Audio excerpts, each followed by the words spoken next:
Praise the lord. మరొకసారి ఉదయకాల సమయంలో అనుదిన ధూపవేదిక ద్వారా దేవుని వాక్యం వింటున్న మీ అందరికీ ప్రభు పేరిట శుభములు వందనాలు తెలియజేస్తున్నాం.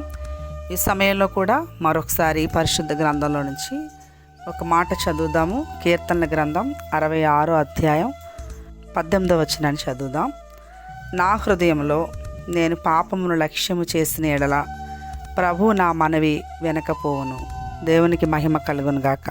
ఈ లేఖన భాగాల్లో మనం చూసినప్పుడు మరి దావీదు రాసినటువంటి కీర్తనగా మనం ఈ కీర్తనని మనం చూస్తాము. తన యొక్క అనుభవాలు అనేకమైనవి ఈ కీర్తనలో మనకు కనిపిస్తాయి.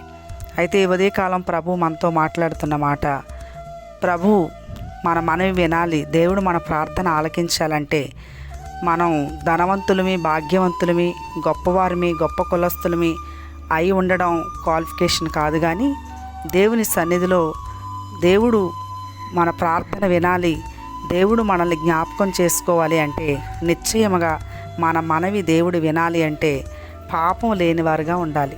పాపం ఎక్కడైతే ఉంటుందో అక్కడ దేవుడు మన మనవిని, లేకపోతే మన విజ్ఞాపనని, మన యొక్క బాధని నిశ్చయముగా ఆయన లక్ష్యం చేయలేడు. అందుకోసమే ఈ ఉదయకాలం దేవుడు మనతో మాట్లాడే విషయం ఇదిగో, మన యొక్క గురి, మన లక్ష్యం, మన ఉద్దేశం పాపమై ఉండకూడదు. ఎందుకంటే పాపం వల్ల దేవుడు పాపులను ప్రేమించాడు, పాపాన్ని ద్వేషించాడు. కాబట్టి దేవుడు పాపాన్ని అసహించుకుంటాడు. కాబట్టి ఉదయకాలం ఈ మాటలు వింటున్న మీ జీవితాల్లో ఒకవేళ ప్రార్థిస్తూ అలాగే పాపం కూడా చేస్తూ ఉంటే ప్రభు మీ మనవి వినలేడు, మీకు సమాధానం కలగదు, మీరు దేవుని దగ్గర నుంచి సమాధానాన్ని పొందుకోలేరని ఈ ఉదయకాలం మరొకసారి ప్రభు జ్ఞాపకం చేస్తూ ఉన్నాడు. దావీదుకు కూడా ఆ విషయం అర్థమైంది. మనకు తెలుసు బత్షెబ విషయంలో ఎంతో ప్రార్థించాడు. బత్షెబకు పుట్టిన బిడ్డ విషయంలో ఉపవాసం ఉన్నాడు. కానీ ఆ మనవి దేవుని దగ్గరికి వెళ్ళలేదు.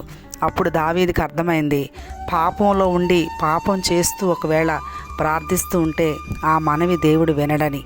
ఆ తర్వాత ఆయనకు అర్థమై ఆయన తన మనస్సు మార్చుకొని దేవునికి లోబడి పశ్చాత్తాపడినప్పుడు దేవుడు ఆయన మనవి అంగీకరించినట్లుగా చాలా విషయాలు దేవుని వాక్యంలో కనబడతాయి. కాబట్టి ఉదయకాలం ఈ మాటలు వింటున్న మీ జీవితాల్లో మీ లక్ష్యమే, మీ గురి, మీ ఉద్దేశం, మీ ఆలోచన లేకపోతే మీ తలంపులు పాపం మీద ఉన్నట్లయితే మీ జీవితాలకు ఎంతో నష్టం కలుగుతుంది, సమయం వృధా అయిపోతుంది, దేవుడి దగ్గర నుంచి సమాధానం పొందలేరు. కాబట్టి పాపం వైపు కాక ప్రభు వైపు మీరు మనసు పెట్టి పాపాన్ని అసహించుకొని విసర్జిస్తే గొప్ప నెమ్మది, అలాగే ప్రభు దగ్గర నుంచి మీరు దేని విషయంలో అయితే సమాధానం కోసం ఎదురు చూస్తున్నారో ఆ విషయంలో నిశ్చయంగా ప్రభు మీకు సమాధానాన్ని, ఉత్తరాన్ని ప్రభు అనుగ్రహిస్తాడు. ఈ మాటలు వింటున్న మీ అందరి జీవితంలో అట్టి కృప ప్రభు అనుగ్రహించునుగాక. ఆమెన్.